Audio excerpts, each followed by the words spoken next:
Madam Anita Bose, Puff, who has joined us virtually from Germany. Over to you, Anita ji.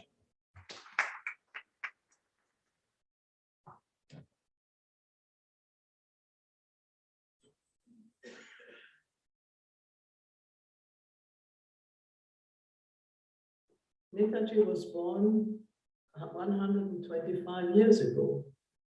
He passed away almost 77 years ago. Unfortunately, without having seen his beloved motherland, India, independent. Therefore, we might say that he was a man of a different era, not of today. However, there was some magic about him that lets him appear forever young, forever timeless. Even today, how else can we explain that after all these years, many of his countrymen and countrywomen, the men and women of another era of today, not only remember him as a historic figure, but beyond that, he is able to imbibe an unbelievable feeling of respect, of admiration, of wonder, and even love in many Indians today. People who have never seen him personally, who could never experience the magnetism of his personality. It's amazing. Of course, I may be biased in getting this impression. Like everyone, I live in a bubble, and in this bubble of information in which I live, people who are enchanted by Netaji seek to contact me. They hope to sort of get a second-hand contact to Netaji through this. Obviously, those who are critical of him and who critical of his actions, or those who do not remember him at all, would not come and tell me about him, would not come and tell me about their sentiments and their criticism. But even though not all Indians remember Netaji today, and not all remember him with admiration, a surprisingly large number still does. They remember him in a very personal and emotional way even. I continue to be amazed by this phenomenon, but at the same time, I feel very grateful for it, because I feel that he has deserved these sentiments. He who has sacrificed so much for his country and his countrymen and countrywomen, even his life is thereby rewarded. 75 years ago, my father did not live to see India become independent. You might see a great tragedy, but that's on the one hand. On the other hand, it may be a boon, because he did not have to witness the tragedy of India's partition. He would have opposed this partition with all his determination. He had warned against the British rulers' intention of divide and rule, of their continuing emphasis on communal division in India. But in all fairness, we must admit that tragically and shamefully as it may be, there were enough Indians, of all creeds for that matter, to share that unfortunate demand for partition and along communal lines. It resulted not only in millions of refugees, but also in hundreds of thousands of dead Indians in 1947. Indians murdered by Indians. And communal violence and conflict, even wars, have been the consequence of this development. Like Mahatma Gandhi, Netaji opposed the partition of India along communal lines. He would have been equally horrified to experience the atrocities his countrymen and countrywomen inflicted upon each other. One might say his untimely death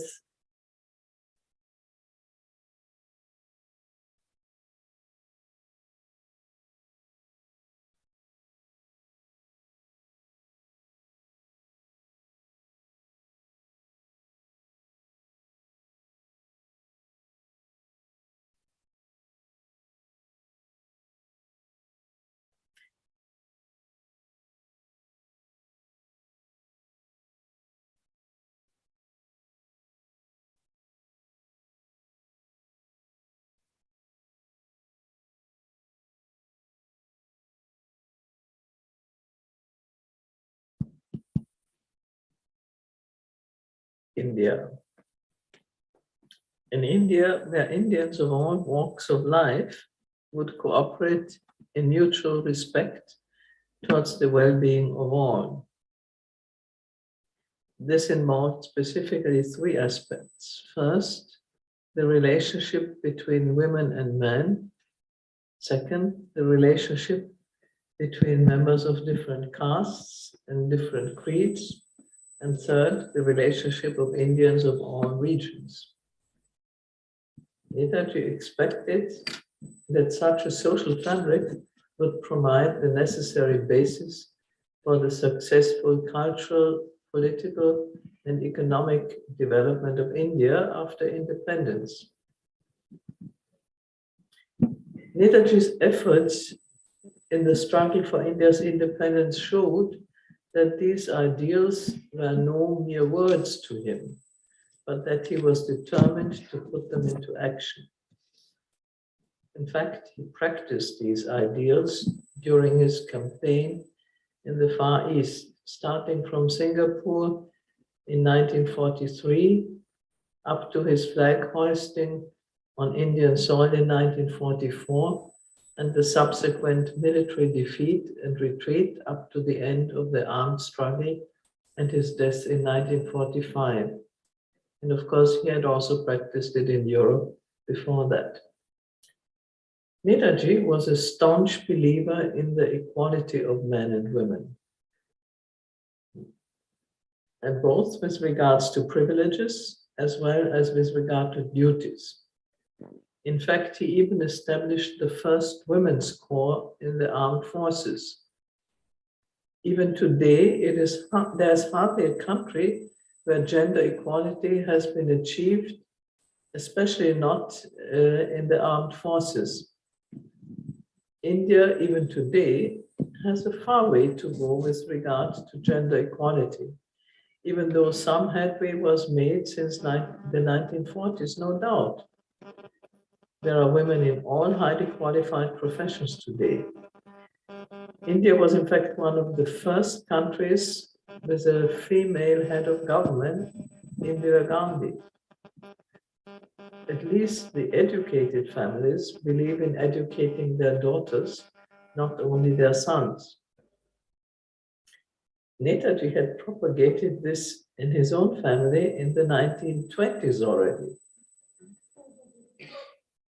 He would, however, feel deeply ashamed that India still has the reputation as the country with the highest degree of violence against women in the world, even today. That's hardly a matter to be proud of. Netaji practiced the equality and mutual respect of members of all castes and of all creeds in his provisional government of Free India, which was proclaimed on October 21, 1943, and in the Indian National Army. While separate Hindu tea and Muslim tea had been served in the British Indian Army, the soldiers of the Indian National Army fought together, ate together, and celebrated their respective religious festivals together. Netaji made it a point to have members of all creeds cooperate in their efforts. With regard to the regions, we can say that members of all regions in India cooperated in the struggle for independence. South Indians and North Indians, East Indians, and people from the west of India. The Indian expatriates, we would call them non-resident Indians or NRIs today, provided major human and economic resources for the struggle of India's independence. Netaji tried to choose one Indian lingua franca, cutting across the region, so to say, for Free India, Hindustani, as a mix between Hindi and Urdu, written in the Latin script.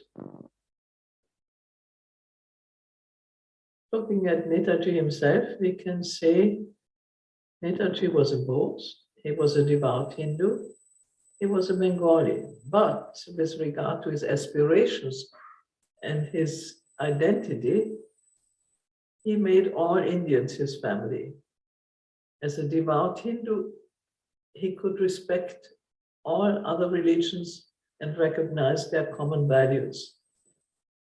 And beyond being a son of Bengal, he saw himself as the son of India, or in view of the partition, I should rather say the Indian subcontinent. Keep in mind what these characteristics meant in 1945 and what they might mean today. It's not the same thing really, because circumstances have changed. Following the end of World War II, we could observe a trend towards universalism or multilateralism throughout the world, the wish to overcome strife and wars permanently. The UN, as a peacekeeping undertaking, entailed high hopes in 1945, and a monetary order, according to the Bretton Woods Agreement of 1944, held optimistic expectations for the world's monetary and economic order. Of course, the monetary order has changed since then, and the UN is not terribly effective whenever the major power is concerned and their interests are at stake. But soon, two blocs occurred under the leadership of the United States on the one hand and the Soviet Union on the other. And therefore the universalist ideas could not be realized to a large extent. There was practically no time when the world at large was at peace.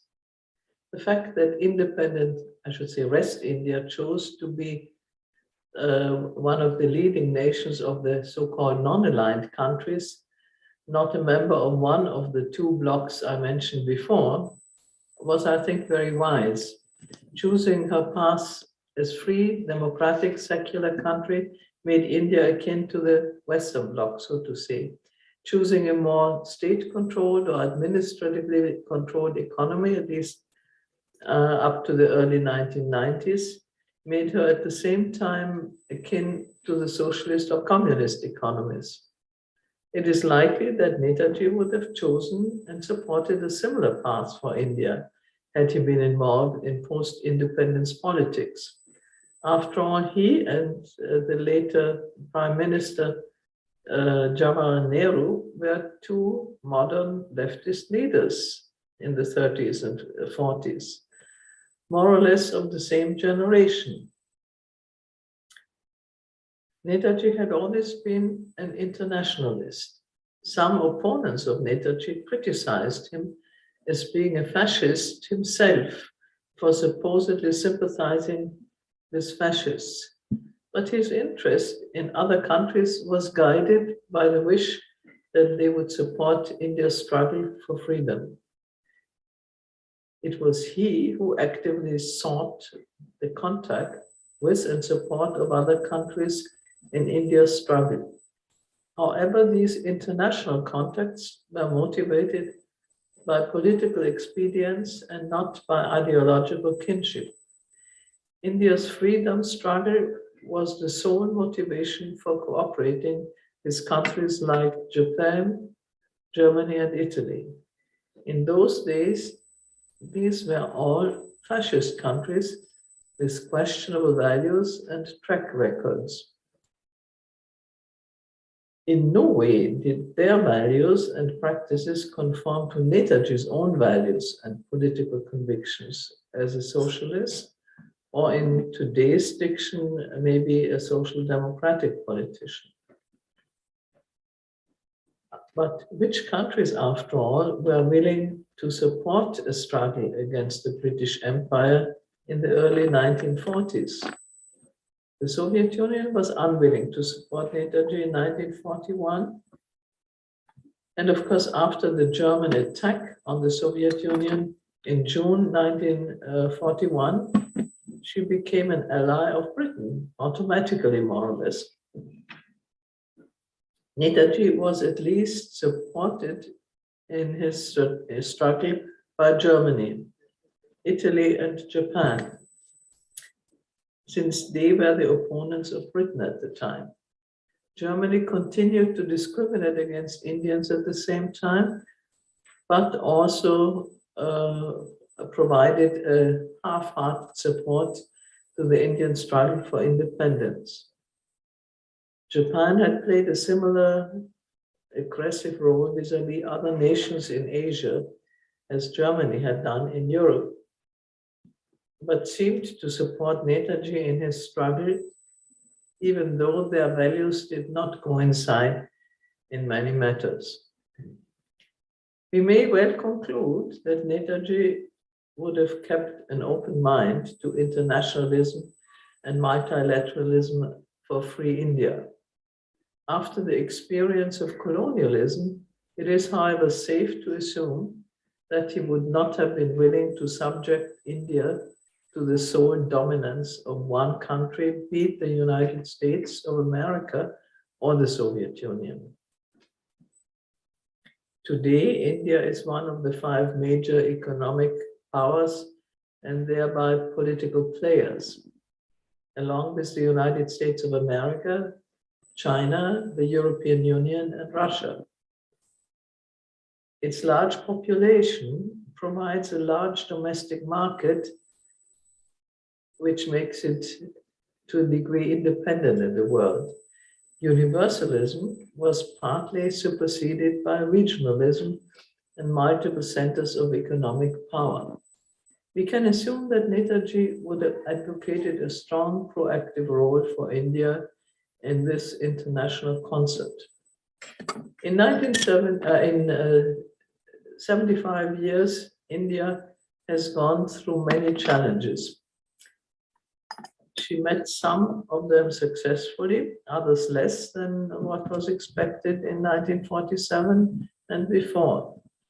The primary commitment to the struggle for freedom of poverty, illiteracy, and ill health, and for human rights of all men and women continue, and they will always continue in some way or other. And some new challenges, like the climate crisis and pollution, have emerged, which threaten the entire world.